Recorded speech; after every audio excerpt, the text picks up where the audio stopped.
Dear friend, इस video में हम क्वेश्चन डिस्कस करेंगे बीपीएससी के क्लास 6 to 8 के फिजिक्स के सॉल्यूशन जो कि दिसंबर 2023 में हुआ था। और ये सेट ए के क्वेश्चन होंगे। Question number 111, two thin convergent lenses of power 5 dioptre and 4 dioptre are placed coaxially 10 centimetre apart. हमें बताने की कॉम्बिनेशन की फोकल लेंथ कितनी होगी। अब कन्वर्जेंट लेंस है तो इसका मतलब वो होगा कॉन्वेक्स लेंस, और दोनों की पावर हमें गिवन है तो मैं लिख रहा हूँ P1 5 डायोप्टर है, P2 4 डायोप्टर है, और इन दोनों को कुछ इस तरह से रखा हुआ है कि इनके बीच की सेपरेशन 10 सेंटीमीटर है। तो देखो, जो फोकल लेंथ का फॉर्मूला होता है वो होता है 1/f equal to equivalent focal length 1/f1 plus 1/f2 minus उनके बीच का सेपरेशन अपॉन में f1 इंटू में f2। तो इसके अलावा एक फॉर्मूला होता है power equal to 1 focal length metre में, या फिर पावर इक्वल टू 100 अपॉन में फोकल लेंथ सेंटीमीटर में। सिंस डिस्टेंस सेंटीमीटर में गिवन है तो मैं इस फॉर्मूले को अप्लाई करके फोकल लेंथ निकाल सकता हूँ, जो कि होगी 100 अपॉन में पावर, और ये सेंटीमीटर में आएगा। तो P1 की वैल्यू हो जाएगी, सॉरी F1 यहाँ से हम निकाल सकते हैं, तो F1 हो जाएगा 100 अपॉन में 5, तो ये आएगा 20 सेंटीमीटर, और F2 होगा 100 अपॉन में 4 मतलब कि 25 सेंटीमीटर। अब दोनों की फोकल लेंथ हमें पता चल गई है, तो फॉर्मूला अप्लाई करते हैं इक्विवेलेंट फोकल लेंथ का 1/20 प्लस 1/25। अगर कॉन्वेक्स लेंस होता तो फोकल लेंथ पॉजिटिव होती है, तो इसे सब में यहाँ पर प्लस ही रहेगा, माइनस सेपरेशन है 10 अपॉन में F1 20 इंटू 25। तो यहाँ पर इसको 10 इंटू 20 मतलब ये 2 आएगा, और 2 इंटू 25 मतलब 50। अब एलसीएम ले लेते हैं, तो यहाँ पर आएगा 100, यहाँ पर आएगा 5 प्लस 4 माइनस 2, तो ये होगा 7 अपॉन में 100, और इसको रेसिप्रोकल करेंगे तो 100 अपॉन में 7 जो कि आएगा 14.28 सेंटीमीटर। तो इक्विवेलेंट फोकल लेंथ रहेगी 14.28, बट इनमें से कोई आंसर नहीं है, तो ऑप्शन ई करेक्ट होगा, none of the above. Question number 112, an ideal transformer is used on 220 volt line to deliver 2 ampere at 110 volt. The current flowing in the primary of the transformer. मतलब देखो, ये transformer का question है, तो transformer में इस तरह से प्राइमरी कोयल होती है और ये सेकेंडरी कोयल। लेट यहाँ पर वोल्टेज है V1 और यहाँ पर करंट है I1, यहाँ पर वोल्टेज है V2 और यहाँ पर करंट है लेट I2। तो V1 अपॉन V2 जो होता है इसमें वो I2 अपॉन I1 के इक्वल होता है। तो यहाँ पर हमें इनपुट वोल्टेज गिवन है 220 वोल्ट और आउटपुट है 110 एंड करंट आउटपुट पर है 2 एम्पियर। और जब वोल्टेज देखो 220 और ये 110 है, तो वोल्टेज डाउन हो रही है, तो इसका मतलब ये है स्टेप डाउन ट्रांसफॉर्मर। इसका मतलब ये होगा कि आउटपुट पर जो करंट होगा स्टेप डाउन है, तो वोल्टेज आउटपुट पर ज़्यादा होगी, करंट आउटपुट पर कम होगा। सॉरी, यहाँ पर अपोजिट होगा, स्टेप डाउन ट्रांसफॉर्मर में तो वोल्टेज सेकेंडरी में कम होगी V1 से, वोल्टेज कम होगी, और करंट स्टेप डाउन में वोल्टेज कम हो जाती है और करंट इंक्रीज हो जाता है। अब यहाँ वैल्यू पुट करते हैं, V1 220, V2 110, I2 2 एम्पियर है और I1 निकालना है, तो ये हो गया डबल इसका। तो I1 की वैल्यू इक्वल होगा 2/2 या फिर 1 एम्पियर, तो ऑप्शन बी करेक्ट होगा। Question number 113, the radius of curvature of path of charge particle in uniform magnetic field क्या होता है। देखो, जब कोई charge particle uniform magnetic field में परपेंडिकुलरली एंटर करता है तो वह एक सर्कुलर पाथ कवर करेगा, और उसका जो रेडियस होगा वो होता है mv अपॉन में qb। एम वी मतलब momentum, Q B charge, B magnetic field. तो हम ये कह सकते हैं रेडियस डायरेक्टली मोमेंटम पर डिपेंड करता है। तो इंटेंसिटी पर नहीं, डायरेक्टली नहीं, इन्वर्सली डिपेंड करेगा।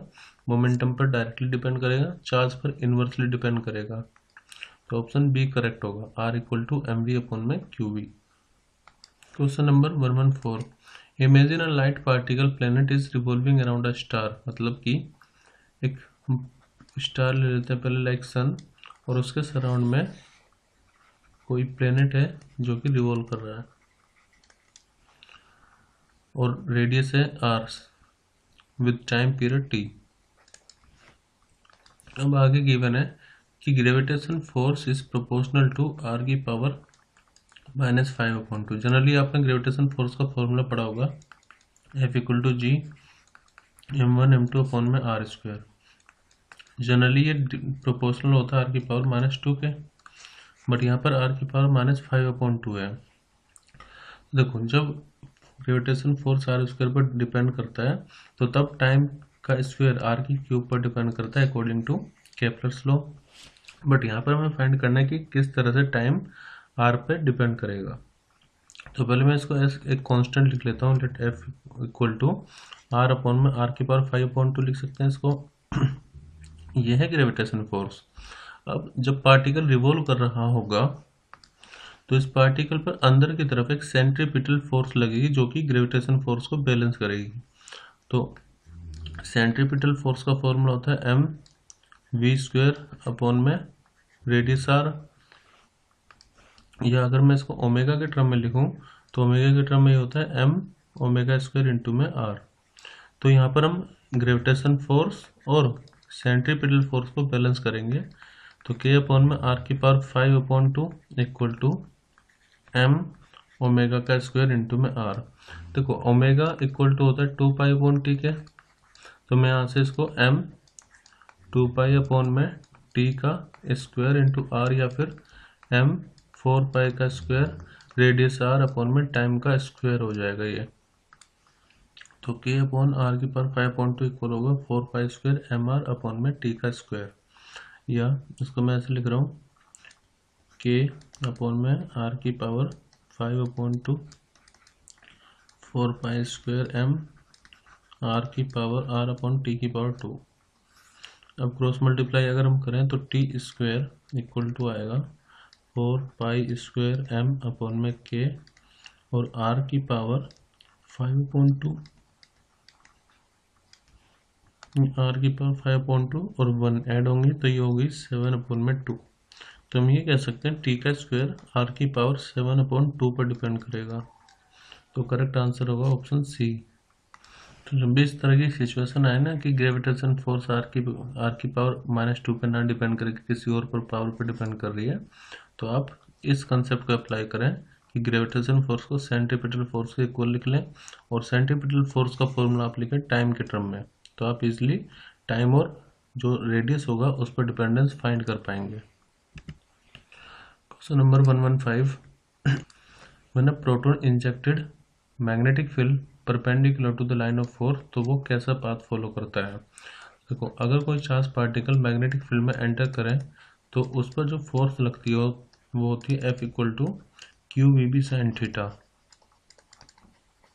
तो अगर थीटा 0 डिग्री है तो उस पर कोई फोर्स नहीं लगेगी, उसकी वेलोसिटी कांस्टेंट रहेगी, और ऐसे में वो पाथ जो रहता है वो रहता है स्ट्रेट लाइन। ठीक है, अगर वो थीटा इक्वल टू 90 डिग्री से इंक्लाइंड होता है तो उस पर मैक्सिमम फोर्स लगती है क्यू बी बी, और पाथ होता है सर्कुलर। और अगर वो किसी थीटा से एंगल से इंक्लाइंड होता है तो उसका जो पाथ होता है तब वो होता है हेलिकल। तो ये 3 कंडीशन होती है, स्ट्रेट लाइन, सर्कुलर और हेलिकल। हेलिकल में पाथ इस तरह से होगा, सर्कुलर में इस तरह से, और स्ट्रेट लाइन में वो सीधा जाएगा। तो यहाँ पर परपेंडिकुलर की कंडीशन है, तो हम ऑप्शन ए करेक्ट होगा, circular path. Question number 16, the resistivity of conductor depend on. तो रेजिस्टिविटी सिर्फ टेम्परेचर पर डिपेंड करती है। फॉर्मूला आपने पढ़ा होगा R equal to rho L upon में एरिया। तो रेजिस्टेंस तो लेंथ और एरिया पर डिपेंड करता है, टेम्परेचर पे भी डिपेंड करता है, लेकिन रजिस्टिविटी सिर्फ टेम्परेचर पर डिपेंड करती है, और इसके लिए फॉर्मूला होता है rho equal to rho nought 1 plus alpha delta T. Question number 17, the area under VT graph क्या रिप्रेजेंट करता है। देखो जब भी आपसे एरिया पूछ लिया जाए तो इधर वेलोसिटी इधर टाइम, तो आप जो भी वाई एक्सिस और एक्स एक्सिस पर क्वांटिटी हैं उनकी दोनों की मल्टीप्लाई करके देख लो, उनकी एसआई यूनिट की मल्टीप्लाई करो, तो वेलोसिटी की होती है मीटर पर सेकंड और टाइम की होती है सेकंड, तो सेकंड से सेकंड गया। इसका मतलब ये होगा जो एरिया होगा वो एक ऐसी क्वांटिटी को रिप्रेजेंट करेगा जिसकी यूनिट होगी मीटर। अब आप इनमें से ये देख लो मीटर किसकी यूनिट होती है, तो डिस्प्लेसमेंट की, तो करेक्ट आंसर हो जाएगा डिस्प्लेसमेंट। क्वेश्चन नंबर 18, इनमें से लीस्ट रेजिस्टेंस कितना ऑब्टेन कर सकते हैं। तो अगर मैं इन सबको पैरेलल में कनेक्ट कर दूं तो पैरेलल में हमें लीस्ट रेजिस्टेंस मिलता है, जो कि जो सबसे कम रेजिस्टेंस इनमें से, जो कि यहाँ पर 1 है, तो इक्विवेलेंट रेजिस्टेंस पैरेलल में 1 से भी कम आएगा, तो इसलिए करेक्ट आंसर होगा option C. Question number 19, the nucleus of atom positive क्यों होता है। देखो न्यूक्लियस में प्रोटॉन होता है और न्यूट्रॉन होता है। अब न्यूट्रॉन पे तो कोई चार्ज होगा नहीं, तो प्रोटॉन की वजह से वो पॉजिटिव होता है, तो ये दोनों गलत है। सही आंसर है option C, due to presence of proton.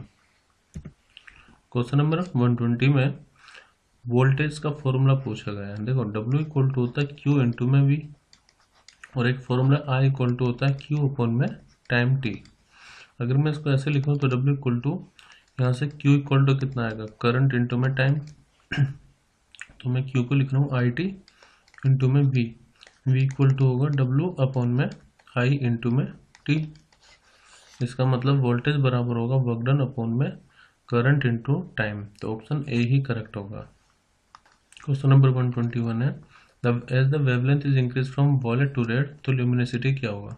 तो अगर आप वेवलेंथ का ग्राफ ल्यूमिनेसिटी के साथ देखो, इधर ल्यूमिनेसिटी ले तो वो इस तरह से होता है, तो पहले वो इंक्रीज कर रहा है, मैक्सिमम होगा ल्यूमिनेसिटी, और फिर डिक्रीज करेगी, तो सही आंसर होगा first increase then decrease, option A. Question number 122, if the light moving in a straight line bends by small but fixed angle, तो कौन सा केस हो सकता है। तो डिफ्रैक्शन, डिस्पर्जन, इंटरफ्रेंस में से कोई भी केस नहीं होगा, क्योंकि बेंडिंग होगी रिफ्लेक्शन में और रिफ्रैक्शन में, वो तो ऑप्शन में नहीं है, तो इसलिए करेक्ट आंसर होगा option E, none of the above. Question number 123, two bullets are fired simultaneously horizontally and with the different speed from the same place, तो इसके बारे में बताना which bullet will hit ground first. Bullet, इस तरह से दो बुलेट को फायर किया जा रहा है v1 और v2 वेलोसिटी से। टाइम के बारे में बताना है, तो देखो अगर मैं इसकी वर्टिकल वेलोसिटी देखूं, यानी कि u y, तो दोनों ही केस में रहेगी 0। क्यों, क्योंकि हमने सिर्फ हॉरिजॉन्टल वेलोसिटी दी है, वर्टिकल डायरेक्शन में, वाई डायरेक्शन में कोई भी इनिशियल वेलोसिटी हमने नहीं दी। अब फॉर्मूला लगाता हूँ मैं u t plus half A T square, तो h इक्वल टू, ये तो u तो 0 हो गया, plus half G T square, तो यहाँ से अगर मैं टाइम निकालूँ तो वो होगा 2h अपॉन में g, यानी कि नीचे आने का जो टाइम है वो हाइट पर डिपेंड कर रहा है, g पर डिपेंड कर रहा है, इसकी इनिशियल वेलोसिटी पर डिपेंड नहीं करेगा, तो इसलिए दोनों ही सेम टाइम पर नीचे आएंगे, तो आंसर सही होगा both will reach simultaneously. Question number 124, if the speed and radius of a body moving in a circular path are double, तो मैग्नीट्यूड ऑफ सेंट्रीपिटल एक्सेलरेशन कैसे चेंज होगा। तो सेंट्रीपिटल एक्सेलरेशन का फॉर्मूला मैंने बताया था, v स्क्वायर अपॉन r होता है। अब बोला जा रहा है कि स्पीड को डबल कर दिया है, तो v डैश जो डबल हो गया, r डैश मतलब न्यू रेडियस भी पहले वाले का डबल है, तो नया एक्सेलरेशन कितना होगा, तो मैं लिख रहा हूँ v डैश का स्क्वायर अपॉन में r डैश, तो v डैश है 2v का स्क्वायर अपॉन में 2r का स्क्वायर, हम इसको लिख सकते हैं ए सी इक्वल टू 2 2 जब 4 v स्क्वायर अपॉन में, ये स्क्वायर नहीं आएगा यहाँ पर, 2r, तो ये हो गया 2v स्क्वायर अपॉन में r, V square upon R क्या, जो पुराना इसका सेंट्रीपिटल एक्सीलरेशन है AC, इसका मतलब ये है कि नया जो एक्सीलरेशन है वो पहले वाले के डबल हो जाएगा। ऑप्शन C करेक्ट होगा।